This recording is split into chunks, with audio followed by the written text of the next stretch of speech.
Welcome to the Amplifying Leadership podcast. I am your host, Tara Lehman, a partner, coach, and consultant at Twin Life Coaching and Business Services, of which Amplifying Leadership is a division. This podcast is a place dedicated to amplifying your leadership through our awesome guest stories, tips, information, and more.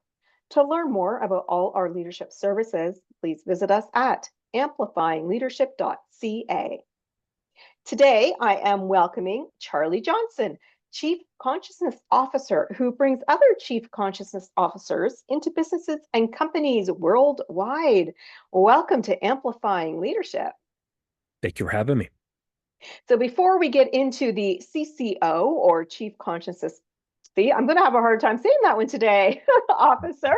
Why don't you share with our audience a little bit more about why leadership is important to you or what your leadership story is?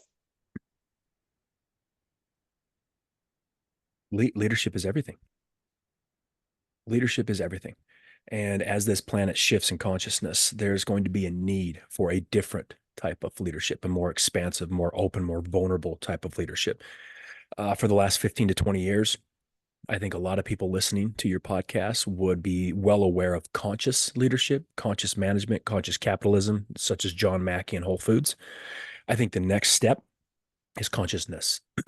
Because everything physical and non-physical is consciousness. All of your listeners, your leaders, your employees, everything, all 8 billion people is consciousness. Everything they've ever known, anything they've ever read, anything they've ever listened to, anything they've ever wanted to learn is knowledge. And that knowledge comes from consciousness. As this planet expands in awareness, they have access to any ounce of knowledge they want personally without a third person involved. That's a very powerful thing to allow employees to understand, and that starts with leadership. Absolutely. Why don't we start by defining a Chief Consciousness Officer? What does that mean for the business leaders out there? Why does it really resonate too? Like, why is it so important? So 30 years ago when technology took over, everyone within the company, all the intelligent people, all the C-suites knew, wow, this is going to be big. Online is going to be big. Websites are going to be big. Technology is going to be big. Does anyone know what to do? No. Oh, we need to go hire chief technology officers. We need to go hire those people that are like over there gaming, coding. No one really was paying attention. Then all of a sudden they became incredibly crucial to the company. And now they're a staple, right? The last frontier for humanity is consciousness. What's going to happen? It's already happening right now. It's always been there, but now more people are becoming aware of it. Consciousness will become the center of humanity. Consciousness technology, how do we expand it? How do we expand awareness? How does business get into it? How do different industries get it? How does the individual get into it? This companies worldwide are going to want someone on staff who understands what consciousness is, the clarity of it, know it at a high level, has a business background. This is not I should have said this right at the beginning. This is not spiritual. This is not religious. This is not spiritual. This is not meditation. This is not part of the wellness program. We've had that for the last 20 years, and look at the world. It's not working out too. Companies have never been more divided and conflicted. This is an individual that is a secret weapon for every employee at all levels of the company, because they're going to allow the individual their own sovereignty to understand what they have access to.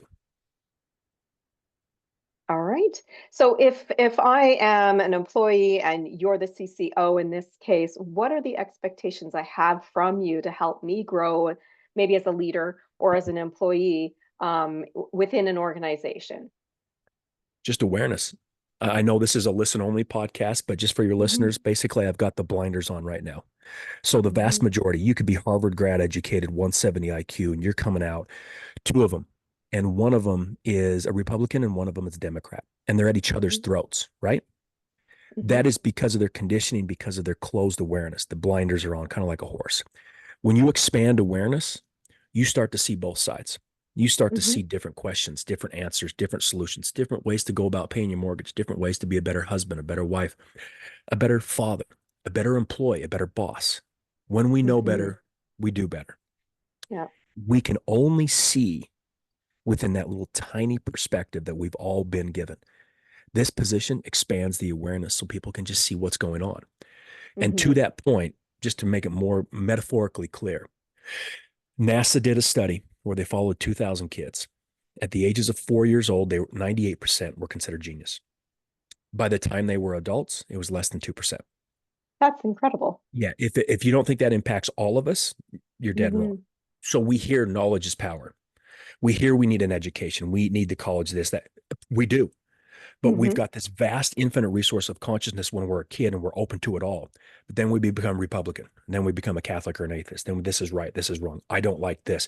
This is what my parents told me. This is what the state of Utah did versus the state of Texas. We just constantly minimize it because our mind's always looking for a box of safety. We think Mm-hmm. we're constricting into a little box of the mind that is divided, right? Mm-hmm. Yep. The Yeah. question is, what's better, heads or tails of the coin? Well, Mm-hmm. logical people say they're the same. Exactly. But we're Yeah. so divided and conflicted with my side being better than your side, and my side's going to win and your side's going to lose.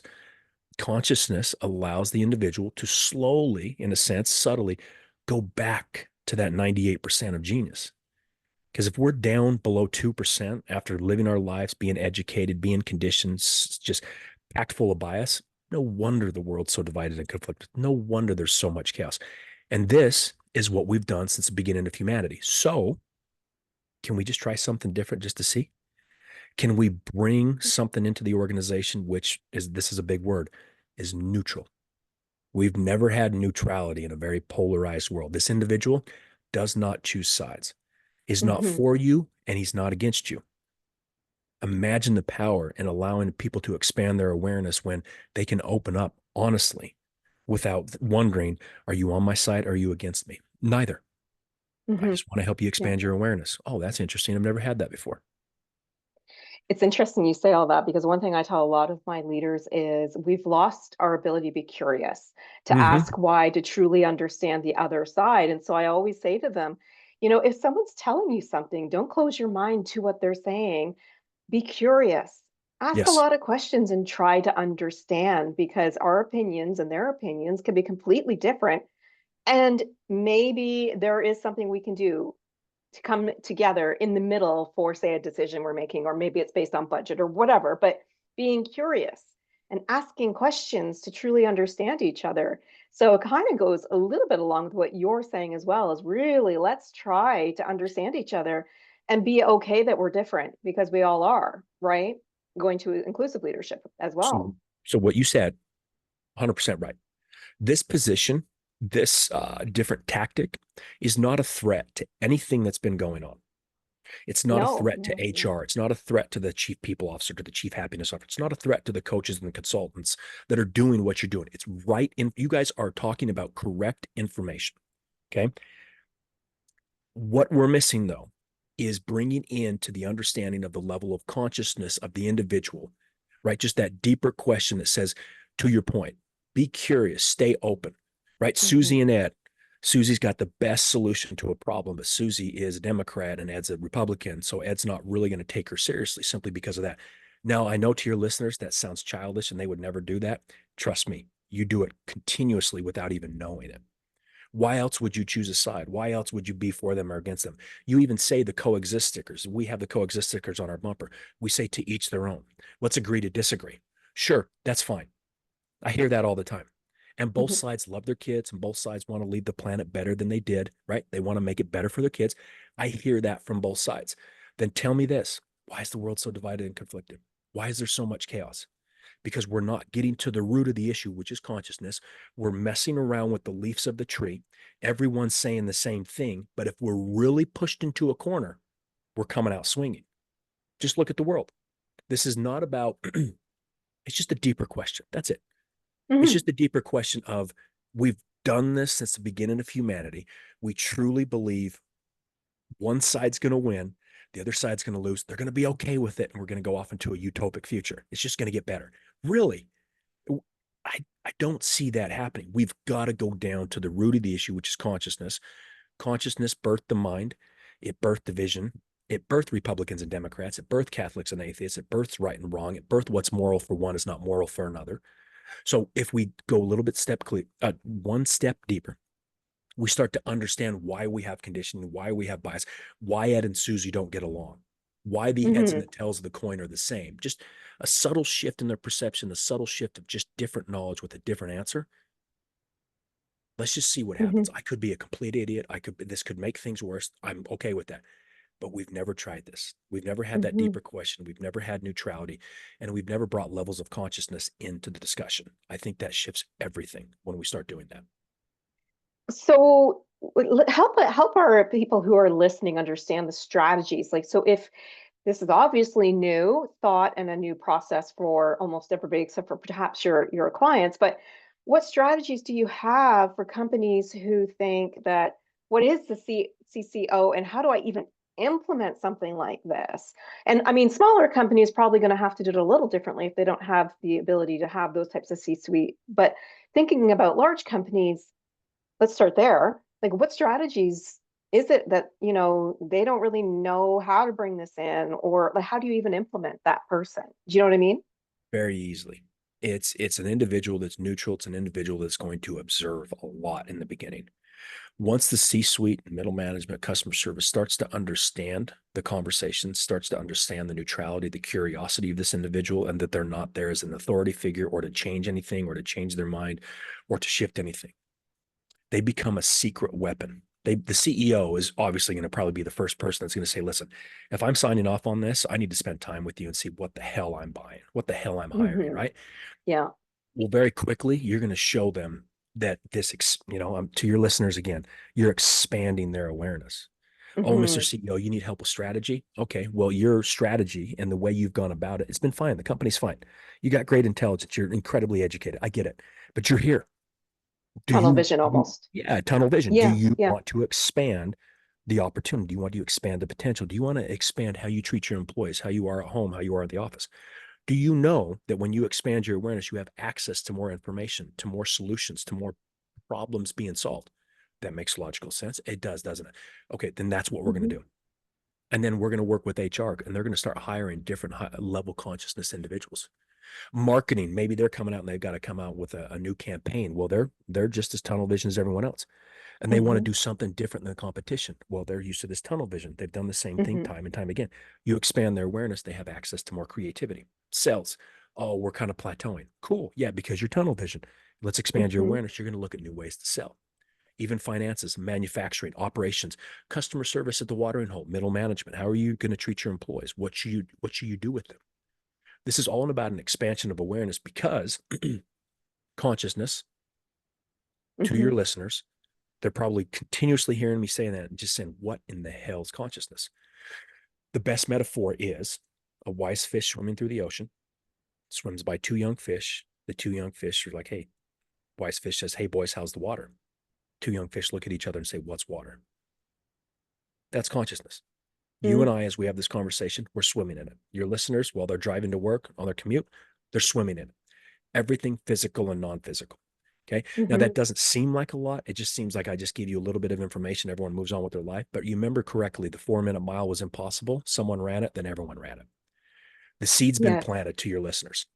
Hmm. You have only dealt with the mind. The companies have only dealt with the mind. The mind is a divided tool. That is the tool that created all the issues within the company that needs a coach and a consultant and the burnout and the retention rate. Everything was built, everything was created by the Hmm. intelligence of the mind because the mind's divided. Hmm. Well, then let's go one step deeper. What birthed the mind? What birthed your thoughts? Consciousness did. I'm consciousness. Really? I have access to that? Yes, you do. You are it. You have access to Hmm. the knowledge. You can start to turn the mind into a servant. It doesn't make you a slave. That's where Einstein and all those guys were continuously talking about the same mind that creates a problem, can't solve it. Hmm. This individual, I know it's everyone listening. You ask questions. It seems like I go off on a tangent. I'm not being vague. No, This no. is what this is doing is it's slowly planting the seeds in your listeners as to what consciousness is, because it is everything. And even if they don't understand it, once they see what happens when this individual, man or woman, is in their organization, all of a sudden they're a little bit more creative, a little less stressed, a little less burnout. They've got better ideas.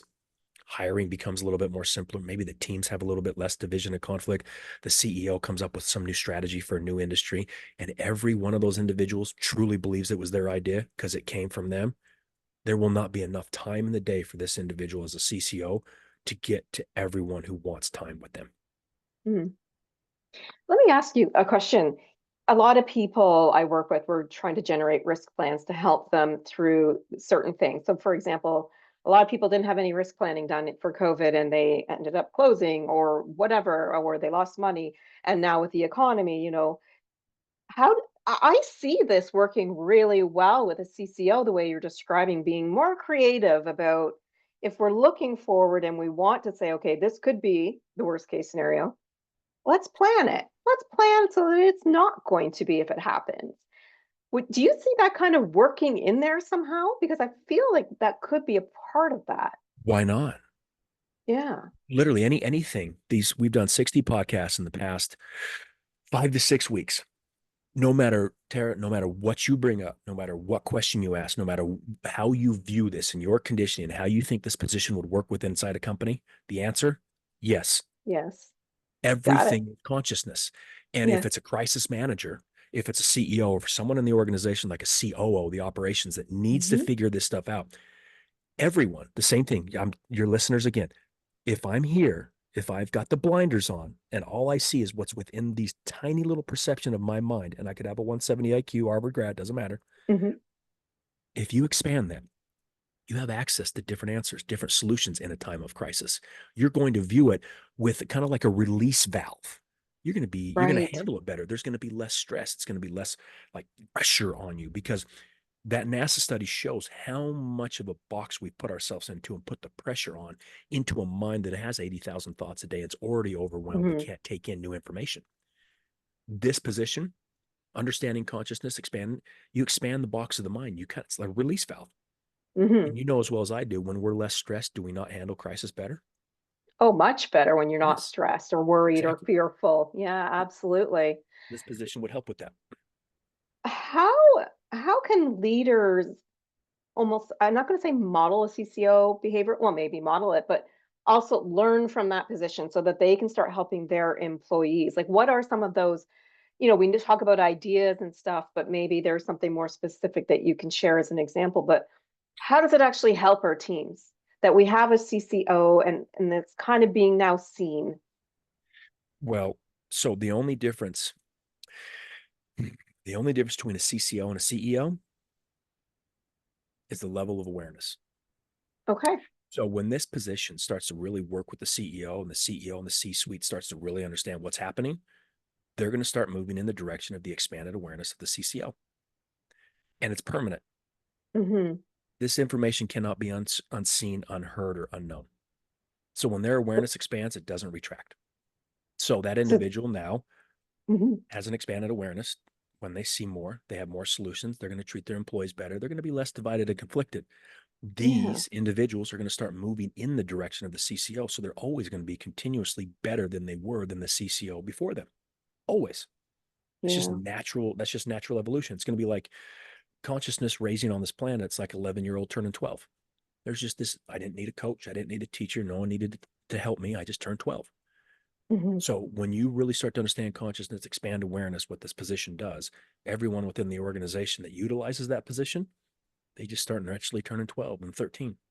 They used to believe in Santa Claus. Now they know it's their mom and they're okay with it. Just a Hmm. slow expansion of evolution. So I have a curious question because we I'm sure you come across this and I'm sure it happens. If we were to introduce this into some organizations, it's going to be like the first thing we explain it, they kind of sort of understand it, and they're going to hold back. Mm-hmm. Maybe it's they're worried about the money, maybe it's something else.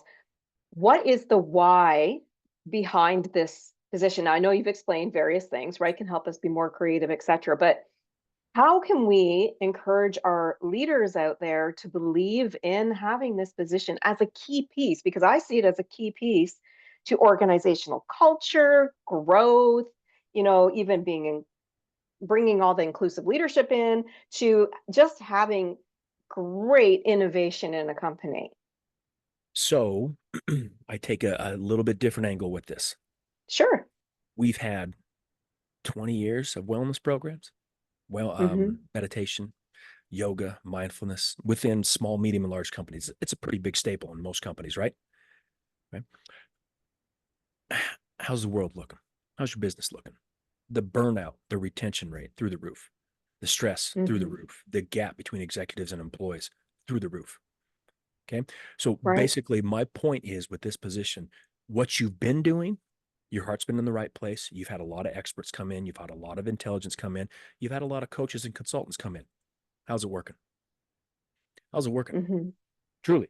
Because everything you've done, if you take that same mind, that same approach that has your company with retention rates, burnout rates, stress, gaps, division conflict, that's just driving you crazy. You don't know what to do. If Hmm. you approach it with the same mind that created the problems in the first place, you will get the same results. Plain and Yeah, simple. absolutely. Yeah. You've got to do something different. And you've already brought in conscious management, conscious leadership. I'm sure it worked for the executives for a little while, but then, they left after 4 weeks, and then the other 11 months, who's answering their questions? Does it bleed Yes. down to the employees? I don't think it does, because I'm looking at the companies, I'm looking at business, I'm looking at the world. I know everyone's heart's in the right place, but what they've been missing is the level of consciousness. What they've been missing with wellness programs is, here in the West, we got a lot of Baptists and Catholics and atheists. As soon as they were told to meditate, they thought it was Buddhist. They're immediately turned off by it. Hmm. Right? Well, someone's got to understand that. Someone's got to Right. understand. Someone's got to bridge that gap. Right. Biggest Okay. bridge in the organization will be the CCO, because they can talk to anyone at any time, at any level, and anything they want to talk about, because they're neutral. They understand business. They understand spirituality. They understand why there's a mental health crisis on this Right. planet. Yeah. They can Okay. talk about anything because they're seeing the whole picture. These companies can go off and get a coach and a consultant that will see a sliver of it. They can go Right. hire Hmm. another position that can see a sliver of it, and they can silo themselves off, and they can make up some other program that the employees see through, because the bullshit meters of the employees is skyrocketing right now. Their clarity's Hmm. coming up, so they know why companies are doing it. All I'm asking is, it's not working. If you keep doing the same thing, you're going to get the same results. This position Hmm. changes things up. It expands awareness and consciousness for everyone within the organization, gives them solutions, gives them access to different solutions, different problem solving, different questions, different answers, different everything. If you keep doing what you're doing, the blinders of every person in the company, especially the intelligent ones, will stay on. Hmm. Because if you think what you've done in the past have expanded your blinders, how's it working? That's all I'm asking. Hmm. That's all I'm And asking. going back to your point too, where you say if you do this for a month and then you don't follow up, then things just go back to the way they were. So I want to pinpoint that it's just like everything else. If you do a one and done, I'll call it a training, a mentoring, or whatever, a one and done doesn't usually do much. No, this It's is a like doing a safety training this year for heat, and you don't do it again for 5 years, and yet you've had 4 heat stroke victims, right? yep. It's got to be followed through at some point, either with, you know, that CCO coming in and being there every day, or, hiring them, right? This is a Or, full-time position. Correct. exactly, exactly. So I think that I wanted to make that point very clear that this is not a one and done thing. No, It's not a training checklist, nope. right? To do this, you truly need to do it as part of your everyday life at work Yep. and home, This is a this right? is a daily shift. This is a daily Yeah, shift, full-time position, because it's never been done. What they've yeah, tried to do is the consultants, the coaches, yeah. very intelligent people. It's fine. The information's correct. The people's hearts are in the right place. Truly. But it's yeah, But but it's not a one and done. it's a 4-week program. I don't care about the 4 weeks. I care about the other 11 months. Yeah, exactly, Who are they exactly. going to talk to? What questions are going to come up 3 months in? That other organization, that coach and the consultant, they've moved on to another company because they need to generate revenue for their own family, which is perfectly fine. Hmm. But who's going to talk to these individuals? Who's going to talk to customer Hmm. service? Who's going to bridge the gap between the wellness program? Who's going to take this Mm. information and help the executives truly understand what the hell conscious management really means? Because most people Hmm. are just doing it because it's a trend, right? Right. And the executive and the company has the money to spend it. So they think if they spend the money on it, it's going to change everything. Mhm. Again, how is everything looking? Yeah. It needs to be a full-time, day in, day Yeah. out, intimate details. You know what their fears and worries are, their insecurities. You can help them get through that, get past the fear, sit at the watering hole with customer service, talk to middle management, be there when a crisis comes up, be there when a problem comes up, help them understand why they're thinking different thoughts, why they're feeling different things because of the Hmm. time of the consciousness. It's a position that literally can do it all in a sense. but they have no authority. They don't come in over marketing or sales or HR or no, they're just reporting to the CEO and they become a secret weapon to everybody. Yeah, I love it. Neutral. I love the idea of a CCO, and I really do hope that a lot of our listeners really take something away from this today. Is there a key takeaway or a big tip you want to leave with them with today before we close up? Yeah, just for the hell of it, Google consciousness. Just Love start it. because it's going to be the central of humanity. So you're going to want to understand it. You're going to want to know it. I'm sure in the video notes you'll give them my LinkedIn profile, and Yep, we then can. the other thing is like you said at the beginning of this interview, we're looking for companies to jump on board. I know they will Mhm. because of how many doors have opened in the last month. So now we're also got a training program to help train other CCOs. Excellent. Oh, well, going back to your LinkedIn and the training, if our audience did want to get in touch with you somehow, either via LinkedIn or a website or something, how can they do that? Can they find you? LinkedIn. I'm sure you'll Okay. put that link in the notes. Mhm. Can't remember. It's LinkedIn / CJ Consciousness. Okay, excellent. If you, yeah, we'll have that in the notes as well on the episode if anybody does want to learn more about this. But love your tip. If you don't know what it really is yet, start with the Google search Yep. because that's where you got to start, right? You got to start by understanding. Yep. Excellent. Thank you so much for bringing such an interesting topic to amplifying leadership today. Thank you. Thank you for having me. A thank you to our audience, of course. We do hope you gained some valuable insights into this from today's conversation with Charley. If you enjoyed this episode, be sure to leave us a great rating. This helps us and our guests like Charley reach even more leaders with helpful stories, tips, advice, and more.